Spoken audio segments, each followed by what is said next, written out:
Hari ini seperti biasa aku berjalan perlahan mendorong gerobak sampahku, mengais-ngais barang-barang yang udah nggak terpakai di tempat yang bagi sebagian manusia adalah tempat menjijikan. Tapi bagi manusia lainnya, aku contohnya adalah tempat mencari uang. Sampah-sampah yang aku cari adalah jenis sampah yang memiliki kemungkinan untuk bisa didaur ulang. Dan seperti hari-hari sebelumnya, aku menyibukkan diri dengan sampah-sampah yang bertumpukan.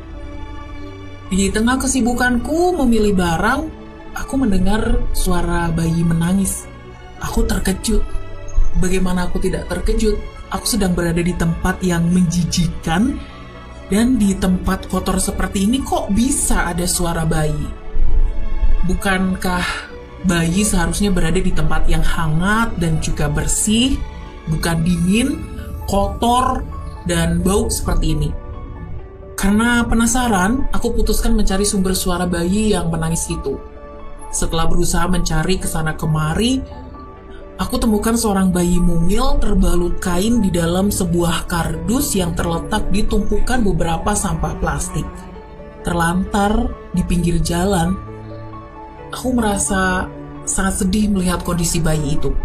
Keadaan bayi ini sangat lemah. Di mana orang tuanya? Kenapa mereka tega ngebuangnya? Apa salah bayi ini? Setelah puas berperang dengan pikiranku sendiri, aku putuskan untuk bawa bayi ini. Aku bakal mengadopsinya. Bayi perempuan ini aku bawa pulang.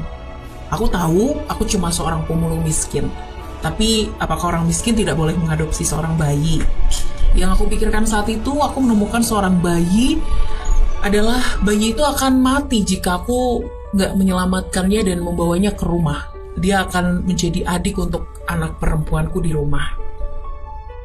Saat itu terjadi sekitar tahun 1972, yang menjadi awal mula aku mengadopsi bayi-bayi yang terbuang. Entah apa yang ada di dalam pikiran orang tua para bayi-bayi ini. Apakah karena sang bayi lahir di luar pernikahan, atau takut karena tidak punya biaya untuk menghidupi sang bayi? Entahlah. Kejadian aku menemukan bayi dalam kardus itu adalah salah satu dari serangkaian peristiwa penemuan bayi terbuang yang aku temukan. Kejadian berikutnya, aku juga menemukan bayi-bayi terbuang lainnya. Kadang, sang bayi dalam keadaan mengenaskan, tidak mengenakan apa-apa. Aku benar-benar merasa miris dengan keadaan ini. Awalnya hanya 4 bayi yang aku rawat, tapi lama-kelamaan terus bertambah hingga mencapai 30 anak. Aku mengadopsi bayi-bayi ini bukan karena aku merasa kaya atau apa, tapi karena aku tahu bayi-bayi ini punya hak sama dengan bayi lainnya yang hak hidupnya untuk tumbuh berkembang serta meraih masa depan. Mereka berhak atas kasih sayang orang dewasa. Tindakanku dalam mengadopsi bayi ini mendapat dukungan dari suamiku. Aku tahu ini nggak akan mudah. Aku dan suamiku bukan orang kaya, biaya hidup yang akan dikeluarkan untuk kami dan bayi-bayi itu pastinya nggak sedikit. Ada sebagian orang yang setuju dengan apa yang kami lakukan, tapi juga ada beberapa orang yang menatap kami dengan tatapan seperti, kalian ini miskin, apakah kalian mampu ngidupin anak-anak itu? Tapi aku nggak peduli, yang aku tahu Tuhan akan selalu berbaik hati pada orang yang mau berbuat kebaikan. Tuhan tidak pernah tidur kan? Menghidupi para bayi terbuang ini menjadi alasan untukku untuk terus bekerja dengan semangat. Aku dan suamiku selalu semangat dan bahu-membahu dalam bekerja sama menghidupi mereka. Kadang kami harus kuat menahan lapar demi memberi mereka makan.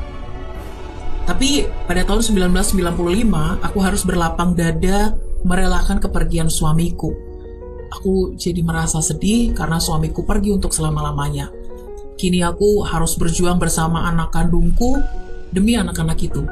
Aku tahu ini akan berat. Kadang aku merasa ada beberapa pasang mata yang menatapku seperti, kau bodoh, Lau Xiaoying. Kenapa kau harus menyusahkan dirimu sendiri dengan mengadopsi bayi-bayi itu? Kau sendiri tahu, kau hanya pemulung yang hidup dalam penuh keterbatasan.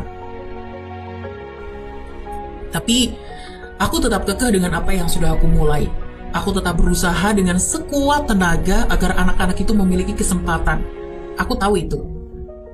Seiring berjalannya waktu, bayi perempuan pertama yang aku temukan kala itu semakin dewasa.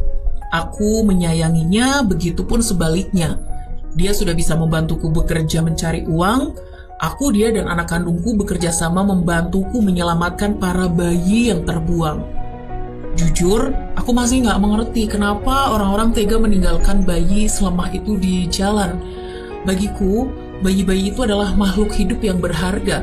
Mereka seharusnya mendapat kasih sayang dan cinta. Meskipun aku sudah tua, aku tidak begitu saja mengabaikan para bayi itu dan membiarkan mereka mati di tempat sampah. Mereka terlihat sangat manis dan sangat membutuhkan. Aku harus membawa mereka pulang bersamaku. Itulah yang aku pikirkan saat aku melihat para bayi terbuang itu tergeletak lemah di jalan. Bayi-bayi terbuang yang dulu aku adopsi kini saling tumbuh dan berkembang, saling menjaga dan merawat satu sama lain. Bahkan, ada yang diadopsi oleh keluarga yang lebih mampu. Tidak semua bayi yang kutemukan dan aku rawat akan terus bersamaku hingga dewasa, kan? Sudah kubilang mereka berhak atas kesempatan untuk hidup yang lebih baik. Percayalah, saat kau berbuat baik, hatimu akan penuh dengan rasa hangat dan bahagia. Hatimu akan terasa ringan, karena kamu berhasil menyelamatkan orang lain dari kesusahan yang menimpa mereka. Untuk berbuat baik, kamu tidak perlu menunggu kaya. Jadilah baik untuk dirimu sendiri sesulit apapun hidup yang kamu jalani.